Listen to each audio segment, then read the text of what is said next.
Hi guys, welcome to कुछ भी। और आज हम बात करने वाले हैं सबा इब्राहिम के रीसेंट 2 व्लॉग जो आए हैं उसके बारे में, जहां वो ट्रैवलिंग कर रही होती है और लोग उसको बहुत ज़्यादा कॉल आउट कर रहे हैं, बैश कर रहे हैं। और ये सब क्यों हो रहा है, चलो जानते हैं। देखो, हमने पहले भी ये टॉपिक कवर कर चुके हैं कि हैदर के लिए इतनी फ्रिक्वेंट ट्रैवलिंग रिस्की हो सकती है, स्पेशली जब वो बैक टू बैक हो। एक बार समझ में आता है कि एक बार आप चले गए कहीं पर, but continuously without any break, that's honestly very harsh for a baby and unnecessary हो जाता है। लेकिन यहाँ पे एक इम्पॉर्टेंट पॉइंट भी है कि ये जो फंक्शन पे सबा गई है वो ससुराल साइड का है, तो पूरा ब्लेम सबा पे शिफ्ट करना भी फेयर नहीं है। क्योंकि जब ससुराल का मैटर होता है, लोग अक्सर प्रेशर में या उनको बुरा ना लगे उसके लिए डिसीजन ले लेते हैं। तो इससे पहले भी सबा मौदहा गई थी, वहाँ भी अपने इन लॉज के लिए ही गई थी वो। तो सिर्फ सबा को कॉल आउट करना यहाँ पे सही नहीं है। सनी को और उनके पेरेंट्स को भी थोड़ा ध्यान रखना चाहिए कि अगर फंक्शन इतना इम्पोर्टेंट है, घर का फंक्शन है, मौदहा की ट्रिप कैंसिल कर सकते थे, वो लोग स्किप कर सकते थे, डायरेक्ट शादी वाली जगह पे वो लोग मिलते बच्चे को लेके, तो इतना शायद हेक्टिक नहीं होता फॉर हैदर। पर देखो, इन लोगों के बहुत ज्यादा इनर कॉन्फ्लिक्ट्स तो हो गए ही, मतलब वी ऑल नो। वो चीज ये लोग कैमरा पे नहीं दिखाते, बट अंदर से इनके बीच में बहुत मसले मसाइल है। अभी हमारी सोसाइटी जो है वो अभी भी न्यूक्लियर फैमिली कॉन्सेप्ट को फुली सपोर्ट नहीं करती है, और पेरेंट्स को नेचुरली लगता है कि बच्चे पास रहे, स्पेशली जब वो दूर रहते हैं।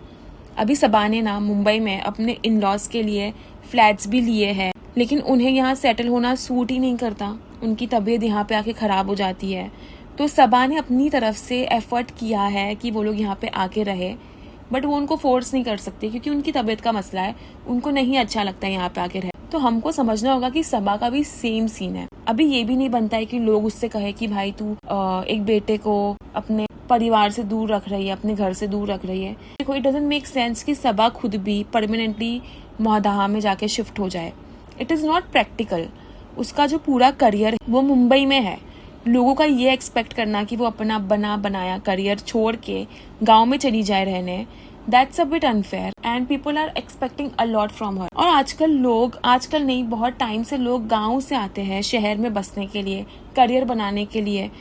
तो ये तो उल्टा हो जाएगा, कोई उल्टा नहीं करता कि बना बनाया करियर छोड़ के गाँव में जाके बसे। लोग गाँव से आके शहर में बसना चाहते हैं, तो ये शहर की वो गाँव में क्यों बसेंगी?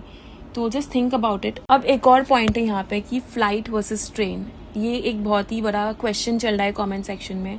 लोग डिबेट कर रहे हैं, आर्ग्यू कर रहे हैं, सबा को कॉल आउट कर रहे हैं कि भाई फ्लाइट ले लेती। तो हाँ, मैं भी मानती हूँ कि सबा की ये मिस्टेक थी कि उसने फ्लाइट को चूज नहीं किया। मैं हमेशा सोचती हूँ कि why they travel in train so much, they have so much money and luxury, इतना पैसा है, फिर भी इतना ट्रेन में जाके हराज मिटी। तो मुझे ऐसा लगता है कि उनको ट्रेन ट्रैवलिंग करने में अलग मजा आती है।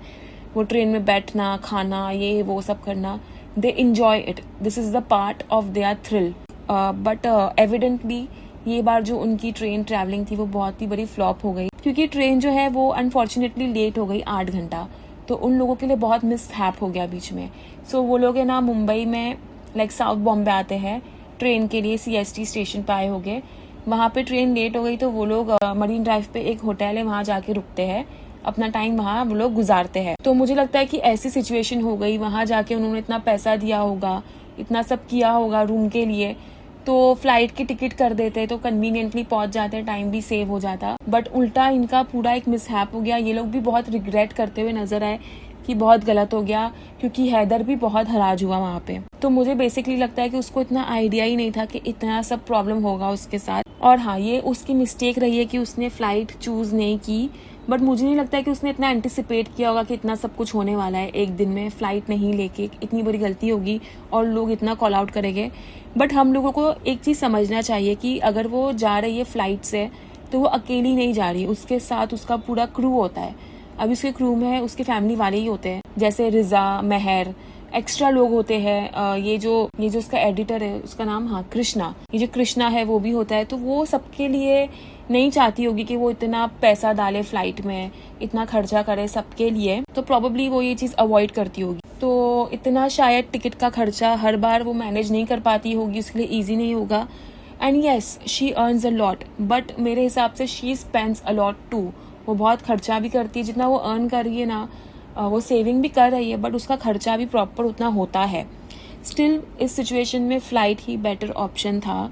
और उसको भी शायद इतना आइडिया नहीं था कि इतनी बड़ी बड़ी प्रॉब्लम होगी। और अब इंसान ना अपने एक्सपीरियंस से ही सीखता है। शायद उसकी पहले की जो मौधा की ट्रिप थी उसमें हैदर इतना रेस्टलेस नहीं हुआ होगा, उसको प्रॉब्लम नहीं हुई होगी, इसलिए उसने यही डिसीजन लिया कि अभी भी ट्रेन में जाते हैं।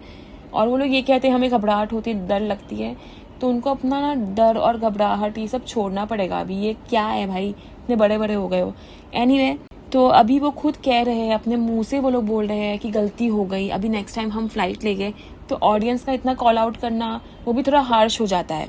सो I think people need to chill a bit here कि they are saying, they are regretting, बोल रहे हैं, छुपा भी नहीं रहे हैं, कुछ बड़ी बड़ी बात भी नहीं कर रहे, बोल रहे भाई हमसे गलती हो गई, नेक्स्ट टाइम फ्लाइट ले लेंगे।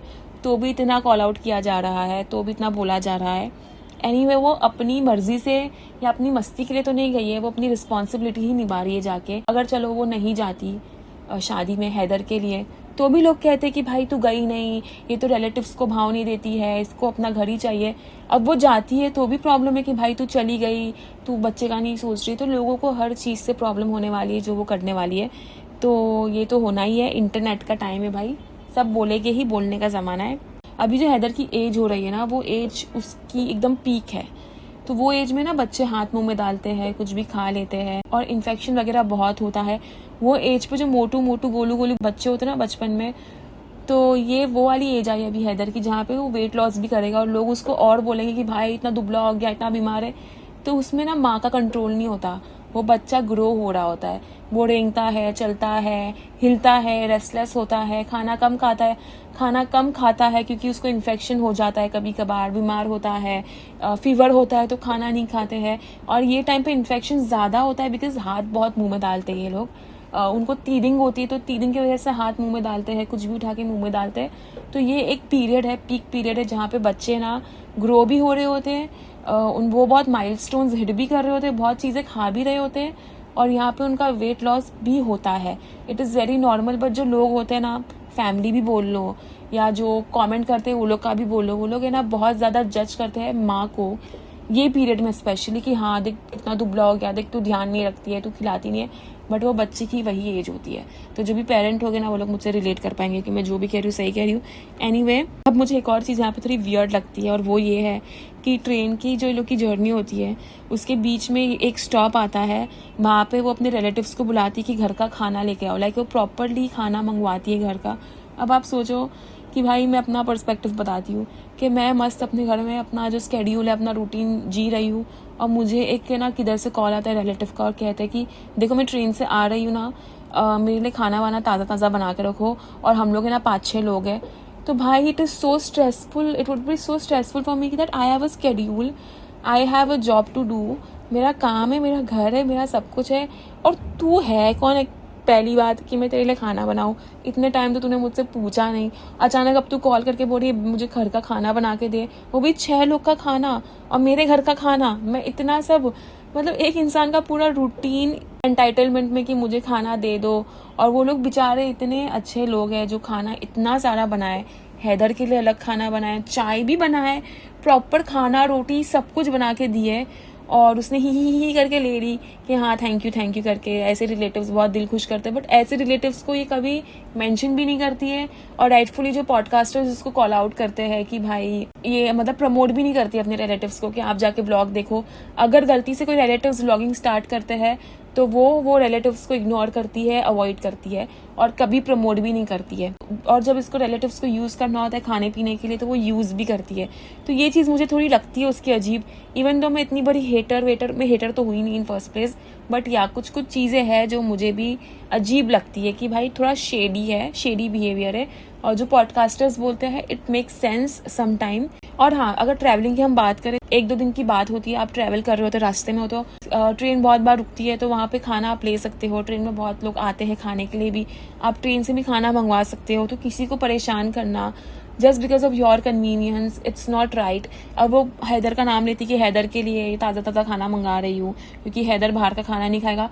तो बहुत सारे लोग हैं जो बेबी के साथ ट्रैवल करते हैं और वो लोग ऐसे रिलेटिव्स को कॉल करके नहीं बोलते कि मुझे ताज़ा खाना बना के दे, मैं तेरे इलाके में हूँ। There are food for travel, food होता है जैसे सेरेलैक है, रेकमेंडेड बाय डॉक्टर ऑल्सो, कि ऐसा कुछ नहीं कि आप दे नहीं सकते, you can give instant food होता है, इंस्टेंट प्यूरीज भी आ गई है, अभी बहुत चीज़ें हैं जो इंस्टेंट चीज़ें आप 1-2 दिन के लिए मैनेज कर सकते हो, या आप बनाना लेके मैश करके खिला दो, कुछ भी बेसिक मैनेजमेंट हो जाता है यार, किसी को परेशान करने की ज़रूरत नहीं है। तो मुझे तो बहुत अजीब लगा ये चीज़। चलो वो नाजा खाला जब आती है वो देती तो वो नाजा खाला है, उसका अलग एक बॉन्ड है, वो देती तो लगता है ठीक है, उसका हक बनता है आके देने का, क्योंकि वो नाजा खाला सारा के लिए बहुत कुछ करती भी है। बट ये जो किसी को उसने कभी दिखाया नहीं है, किसी के बारे में कभी बात नहीं की है, उससे इतना काम करवाना वो बनता नहीं है। चलिए अब बात करते हैं दूसरे व्लॉग की। यहाँ पे कमेंट सेक्शन में काफ़ी लोगों ने मेहर को लेके स्पेशली कंसर्न रेज किया है। लोग कह रहे हैं कि मेहर का मूड काफ़ी ऑफ लग रहा था, और ऑनेस्टली मुझे भी देखने पे ऐसा फील भी हो रहा था कि मेहर बहुत चुप चुप थी, और ऐसे लग रहा था कि वो रोई है या वो रोना कंट्रोल कर रही है। और जब ये लोग ना वो फंक्शन में जाते हैं हल्दी वाले, तब मैंने भी नोटिस किया कि मेहर और सबा, उनके बीच में इंटरेक्शन हुई ही नहीं है, कोई इंटरेक्शन उनके बीच नहीं हुई है। कैमरा भी मेहर की तरफ बहुत कम बार गया है, और मेहर खुद भी पर्सनली अवॉइड कर रही थी कि वो डायरेक्टली कैमरा की तरफ देख ले आई कांटेक्ट बना के। तो something was really of their. अब अगर मेहर को हम ऑब्जर्व करें, जितनी मेरी ऑब्जर्वेशन है, मैं गलत भी हो सकती हूँ, तो मुझे करेक्ट कर सकते हो आप लोग। लगता है कि वो एक ऐसी बच्ची है, मतलब जिसको शायद ना इंटरनली काफ़ी कुछ डील करना पड़ रहा है, वो अंदर ही अंदर बहुत सारी चीज़ें डील करती है। मतलब अगर हम देखें तो वो एक बिन माँ की बच्ची है, तो सगी माँ का प्यार उसको कभी नहीं मिला, बचपन से वो दूसरों के पास पल रही है, तो जो माँ की ममता है उसको वो कभी नहीं मिली, तो उसके अंदर वो एक वॉइड है, वो दिखता है। अभी मुझे पर्सनली लगता है कि उसमें ना थोड़ा सा इश्यूज़ है बिकॉज ऑफ अ चाइल्डहुड को लेके अभी उसको ना बहुत इश्यूज़ आ रहे हैं, विच इज़ वेरी नॉर्मल। जिसके भी चाइल्डहुड ट्रॉमा रहते हैं, वो लोग बड़े होते हैं तो they face a lot of struggle. तो मुझे लगता है कि उसकी वजह से, चाइल्डहुड ट्रॉमा की वजह से, शी हैज़ टेम्परमेंट इश्यूज़, या फिर वो बहुत ही जल्दी ट्रिगर हो जाती है या गुस्सा हो जाती है। क्योंकि पहले भी मेंशन किया गया है फर्जी से कि उसका है ना अपनी स्टेप मदर के साथ बहुत ज़्यादा कॉन्फ्लिक्ट होता है, तू तराकी होती है, झगड़ा होता है, और बेसिकली वो अपनी स्टेप मदर को पसंद नहीं करती। तो उसकी एक सौतेली माँ है, सौतेली बहन है, तो मुझे लगता है कि वो बहुत सारी चीज़ों से गो थ्रू करती है, और वो एक अकेली बच्ची है उस घर में जिसका सिर्फ सगा बाप है, बट माँ और बहन दोनों सौतेले हैं। तो देखो, सौतेलापन गांव में वो भी तो ट्रीटमेंट वैसी रहती होगी, कुछ ना कुछ तो इनजस्टिस होता ही होगा। तो वो सब उसके अंदर थोड़ी चीज़ें हैं, थोड़े उसके अंदर ये चीज़ों का एक इम्पैक्ट पड़ रहा है उसकी लाइफ में। तो मुझे लगता है कि पॉसिबली कैमरा के पीछे कुछ ना कुछ तो हुआ होगा, कुछ टेम्परमेंट इशू हुआ होगा, या कोई चीज़ से वो चिढ़ गई होगी, या सबा ने उसको डांटा होगा तो उसको बात दिल पे लग गई होगी, या उसने कुछ सबा को कह दिया होगा जिससे सबा नाराज़ हो गई होगी, या कुछ तो कॉन्फ्लिक्ट इनके बीच में हुआ है जिसके वजह से वो इतनी डिटैच्ड लग रही है और इतनी लो लग रही है। शायद मुझे तो यही लग रहा है, मोस्टली यही हुआ होगा कि कुछ हीटेड मोमेंट हुआ होगा सबा और मेहर के बीच में। और दूसरी साइड ऐसे भी कुछ कमेंट आ रहे हैं कि लोगों को वो जेन्युइनली बहुत एग्जॉस्टेड भी लगी। कुछ लोग ये भी बोल रहे हैं कि she is being over use, या वो एक्सप्लॉइट हो रही है, सबा उसको एक्सप्लॉइट कर रही है, लोग ऐसा भी कह रहे हैं। ये चीज़ हम सब जानते हैं, even if we are supporter of Ibrahims. ये चीज़ नोटिसेबल है कि सबा रिजा से और मेहर से अपने काफ़ी पर्सनल काम करवाती है। अक्सर हम देखते हैं कि हैदर जो होता है उनके हाथ में ही होता है, या तो वो लोग हैदर को पकड़ रहे होते हैं, या तो उनके हाथ में हैवी लगेज होता है, हैदर की बैग या सबा की बैग, कुछ ना कुछ वो लोग के हाथ में होता है। मतलब वो उनको अपनी हेल्प के लिए साथ लेके चलती है, and that is for the fact, वो फैक्ट है। देखो, एज सिस्टर्स ना हेल्प करना बहुत नॉर्मल है, हम भी अपनी बहनों की हेल्प करते हैं, बट कभी कभी ना ये टू मच हो जाता है। अगर हमारी सगी बहन है, वो हमसे बहुत काम करवा रही है, तो हम गुस्सा होकर बोल देते हैं कि तू दिमाग नहीं खराब कर अपना, तू देख ले, बस हो गया, अब तू ज़्यादा फ्री हो रही है। सगी बहन से हम ऐसा बोल देते, लड़ लेते हैं। बट यहाँ पे ना एक चीज़ मिसिंग है, वो ये है कि ये लोग काफ़ी छोटे हैं एज में, तो एक एज फैक्टर आ जाता है, और ये लोग सगे नहीं है, ये लोग कजिन्स है, और सबा का काफ़ी एक कहते हैं ना उधार है उनके सर पे, तो वो लोग दब जाते हैं, वो लोग अपनी मन की बोल नहीं सकते, तो वो लोग ओवर यूज चुपचाप होते रहते हैं, एक्सप्लॉइट होते रहते हैं, जिसके वजह से शायद मूड ऑफ होगा कि थक गई होगी, कह नहीं पा रही होगी, या सबा ने कुछ डांट लिया होगा तो वो रिप्लाई नहीं कर पाई होगी, तो अंदर ही अंदर वो घुट रही थी। हर इंसान की ना अपनी लाइफ होती है, चाहे वो गरीब हो या अमीर हो, उसका अपना स्पेस होता है। हर इंसान ना अपनी लाइफ का मेन कैरेक्टर होता है। तो सबा को ये चीज़ रियलाइज़ करनी चाहिए कि ये जो ज़िंदगी है ये 2 बच्चों की, इसके इर्द गिर्द नहीं घूमती है। उनकी पर्सनल लाइफ है, उनको पर्सनल स्पेस देना चाहिए और इतना पर्सनल काम नहीं करवाना चाहिए। हर कोई डिज़र्व करता है कि वो खुद अपनी ज़िंदगी जिए खुद की मर्जी से, और हर कोई इंसान डिज़र्व करता है कि वो कह सके कि no, I can not do it, you do it by yourself, I am exhausted, अपना काम खुद कर। बट यहाँ पे ये लोग क्लियरली ये चीज़ नहीं बोल सकते। देखो, मुझे पर्सनली लगता है कि रिजा ने ना ये अपना कबूल कर लिया है कि भाई ये मेरी ज़िंदगी है और मैंने इससे दब के रहना है, और उसने ये चीज़ एक्सेप्ट कर लिया और वो ये चीज़ में बहुत खुश है। तो रिजा को हम कुछ कह नहीं सकते, ना हम सबा को ब्लेम कर सकते, क्योंकि रिजा ने खुद ने ये लाइफ को चूज़ किया है, उसने खुद ने अपना आप को उसके नीचे दबाया है। तो that is completely her choice, that is her life, she chose that life for her. I am talking about Riza. तो बट महर का मुझे ऐसे लगता है कि उसकी पर्सनैलिटी ऐसी है, जब ऐसा कुछ होता है ना वो केज्ड फील करती है, उसको शायद ये सब पसंद नहीं आ रहा। She wants to open her wings but she clearly can not because of age factor and dynamics, power dynamics factor की बहुत पैसे वाली है, ये वो ऊंची है उनसे, तो वो चीज़ हो जाती है। और यहाँ पे एक ऑनेस्ट बात आती है, मैं ना यूजुअली सबा की साइड लेती हूँ, इब्राहिम फैमिली की साइड लेती हूँ, बट इस पॉइंट पे उसको रियलाइज़ करना चाहिए कि इट्स हाई टाइम कि वो अभी एक नैनी हायर कर ले, ये बच्चों को इतना ज़्यादा एक्सप्लॉइट ना करे। मतलब बच्चे ऑलरेडी काम कर रहे होते हैं, उसकी व्लॉगिंग में हेल्प कर रहे होते हैं, बट उनसे नैनी टाइप रिस्पॉन्सिबिलिटीज़ करवाना ये सही नहीं है, इट्स नॉट ओके। जैसे कमेंट्स में भी लोग कह रहे हैं कि महर हैदर का डायपर भी चेंज करती है, मुझे नहीं पता वो करती है या नहीं करती है, बट अगर ये सच है so that's actually concerning, it's very concerning, क्योंकि ये चीज़ एक टीनेजर पे मेंटली इम्पैक्ट डाल सकता है। ये काम इवन बायोलॉजिकल मदर या क्लोज फैमिली के लिए भी एग्जॉस्टिंग होता है। और महर तो कजिन है, she is not biologically related to her. तो नानी करे तो समझ में आता है एक बार, सग्गी बहन करे तो एक बार समझ में आता है, बट ये कजिन है जो दूर रहती है। तो मुझे लगता है कि उसको अनकंफर्टेबल फील होता होगा ये करने में, इवन घिन टाइप आती होगी, ऐसे रिएक्शन आता होगा जो बिल्कुल नेचुरल है उस एज में। तो ऐसा कुछ हुआ होगा तो उसे सुनाई होगी कि तू समझती क्या अपना आपको, चुपचाप साफ कर, या ऐसा कुछ हुआ होगा। तो ओवरऑल ये सिर्फ एक मूड ऑफ वाली बात तो नहीं लगती, यहाँ पे डीपर इशू हो सकता है। और अगर सबाना ये टाइमली रियलाइज़ नहीं करती तो लॉन्ग टर्म में ये बच्चों के लिए अनहेल्दी हो सकता है। तो उसको सोचना चाहिए कि वो क्या कर रही है, और ऑडियंस उसको इतना कॉल आउट कर रही है तो उसका भी रीज़न है, उसको देखना चाहिए। प्रॉपरली एक नैनी को हायर करना चाहिए, क्योंकि कभी वो बेटी खाला को एक्सप्लॉइट कर रही होती है, कभी वो रिजा को कर रही होती है, कभी वो महर को कर रही होती है। It's not right. At this point उसको नैनी रखना चाहिए। So one comment is reporting the video for exploitation, this is where Haider was restless. ये ट्रेन वाला वीडियो है। एक कॉमेंट, ये कैसे बोल देते हैं ये लोग कि हैदर नहीं होता तो घूमते, बच्चा मिला पर उसकी वैल्यू नहीं है इन लोगों ने।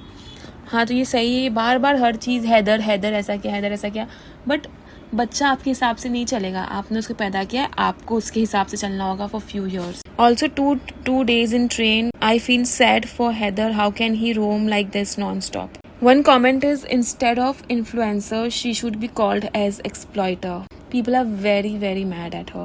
One comment is, shows how careless parents are. For her, sitting in front seat is more important than the safety of kid. एक comment है, खाने के लिए relatives याद आ जाते हैं. दूसरा comment है, content and travel is most important than your baby's health. After 360 days of shopping, why Meher is in this pink t-shirt again and again with black dupatta? Do you know one mode of fast travel is flight? If आप travel के बिना नहीं रह सकते तो baby को नानी दादी के पास छोड़ो और घूमो, बट इस बेबी पर रहम करो। How weak and tired he is looking. तो जैसे कि मैंने पहले कहा है कि इसमें ना सिर्फ सबा की गलती नहीं है, इन लॉज को भी सोचना चाहिए था। वो लोग मौदा की ट्रिप कैंसिल करवा सकते थे, डायरेक्टली उसको शादी में बुलाते कि भाई तेरा छोटा बच्चा है तो डायरेक्ट शादी में आ जाना, अपन वहाँ मिल लेंगे। बट उनको वो मौदा भी गई तो वो चीज़ नहीं करते, तो शायद कलेक्टिवली एक डिसीजन लेते तो इतना बच्चा नहीं सफ़र करता। तो यही हो जाता है, हर किसी को समझना चाहिए, हर एडल्ट को समझना चाहिए और बच्चे की प्रायोरिटी रखना चाहिए पहले। तो ये था इस पे कमेंट, यही सब है। अभी जो मेहर वाला जहाँ पे कंसर्न रेज हुआ है वो कमेंट पढ़ेंगे। One comment is, minimum 2 maids are needed for Saba, 1 Riza and her अम्मी और एल्स मेहर। अरे सबा हर शादियों में कार्टून की बन जाती हो यार। अरे हाँ मैं ये बोलना भूल गई यार, ये क्या ड्रेसिंग सेंस है, ये क्या पहना हुआ है। ठीक है कपड़े पहनी है, ठीक है हिजाब की है, ठीक है, बट ये हिजाब करके ये लोग ये बीच में इतना बड़ा ये क्यों सर पे मांग टिका लगाते हैं, मुझे नहीं समझ में आता। ठीक है, ये मांग टिका भी अगर लगाते हैं तो छोटा सी होता है तो वो प्यारा लगता है, और जब आपका मुंह इतना छोटा सी हो, बट इसका तो इतना balloon, I am sorry, I am not body shaming, but उसका मुंह इतना बलून जैसा है, बड़ा है। She has gained a lot of weight, उसको कुछ करना चाहिए। वो बिल्कुल भी माइंडफुल ईटिंग नहीं करती है, बस उसका नहीं है ट्रैक पे, तो आई can not ignore it, right. उसका अजीब लुक लग रहा है बहुत ज़्यादा, बिकॉज ऑफ अ फेस, बहुत फैट है उसके फेस में, तो उसने हिजाब किया है तो एकदम गोल बन गई है। हिजाब स्टाइल भी उसने अच्छे से नहीं किया है, टू बी वेरी ऑनेस्ट। उसके ऊपर उसने मांग टीका लगाया है, इतना बड़ा गोल गोल गोल गोल मुंह पे गोल गोल मांग टीका। It is looking so weird, I can not even tell. इतना गंदा ड्रेसिंग सेंस है, एकदम कार्टूनी लग रही थी मुझे भी, बट मैं मेंशन करना भूल गई। तो छोटा सी मांग टिका लगा लेती तो भी चल जाता है, या नहीं लगाती। मुझे तो नहीं अच्छा लगता है ऐसे हिजाब पे मांग टिका लगाना, बट वो जो दूसरी एक इन्फ्लुएंसर है वो अच्छे से कैरी करती है। वो जो अना है, नगमा की जो भाभी अना, वो मोहम्मद अली की बीवी, उसके ऊपर अच्छा लगता है, वो अच्छे से कैरी करती है। बट ये क्या था भाई। वन कॉमेंट इज, सब लोग इतने अच्छे लग रहे हैं, बस हमारी तंदूरी अपने एक नंबर की नमूनी लग रही है। कभी भी कहीं भी जाती है पता नहीं क्या नमूनी बन के जाती है, कार्टून लग रही है, पूरी नजर ना लगे भालू को। वन कॉमेंट इज, महर से लगता है ज्यादा काम करवा लिया सबा आंटी ने। She is so silent and she is looking of. अब स्क्रिप्ट बनवाकर उससे मत बुलवाना कि मैं खुश हूँ। डब्बा इज लुकिंग अजूबा। सबा बॉडीगार्ड साथ लेकर चलती है रिजा के रूप में, रिजा की अपनी कोई लाइफ ही नहीं है। एक और कंसर्न यहाँ पे रेज्ड है कि why these two young girls are always surrounded by gutka king and his non serious friends, where are their parents, why they are not taking care of their daughters, it's very disturbing. I think ये तो एकदम people are like over doing this narrative again and again. So ऐसा तो नहीं है कि लोगों के घर में, सबके घर में कोई आता ही नहीं है। ये जो है ये रिलेटिव्स है, रोज़ रोज़ तो नहीं आते, ये तो इवेंट है घर के अंदर। और यहाँ पे ऐसा नहीं कि रूम में अकेले है बच्चे तो वो लोग आए हैं, सबा है, घर वाले हैं। गुटका किंग तो भाई इन लोग ने गुटका किंग को एकदम ऐसे ही बना दिया है, जैसे कि आई मीन सनी को इन्होंने एकदम वो बना दिया कि भाई ये नीयत का ख़राब बंदा है। ऐसा कुछ मुझे नहीं लगता कि ऐसा कुछ है। ज़बरदस्ती का इतना इन लोग का अलग ही कंसर्न चल रहा होता है, और उसके फ्रेंड्स भी दूर ही रहते हैं। ऐसा नहीं कि ज़बरदस्ती चिटकते हैं या जाते हैं, जितने भी फ्रेंड्स हैं वो दूर रहते हैं बच्चों से। One comment is, I kindly request you to consider hiring a proper nanny for your child. These young girls have their own studies and lives, and they deserve the chance to enjoy their life. Using them extensively as a part of your video content and also making them take on responsibilities like child care does not seem fair. Providing them with a few clothes or something else cannot replace proper care and respect for their time and future. Shame on you, Sabah. They are your cousins. Give them proper respect. So yeah, this is it for my podcast. उम्मीद करती हूँ कि आपको आज की podcast पसंद आई होगी। अगर नहीं आई होगी तो भी देख लो यार, मिलेगी बहुत ही जल्द अगली पॉडकास्ट पे। सी इन द नेक्स्ट, बाय। अगर हो सकेगा तो इसके बाद भी आ सकता है एक पॉडकास्ट, नहीं तो सुबह आ जाएगा। एक इम्पॉर्टेंट टॉपिक पे बात ज़रूर करेंगे जिसका आप लोग वेट करते रहते हो, उसी टॉपिक का। Anyway, see in the next, bye.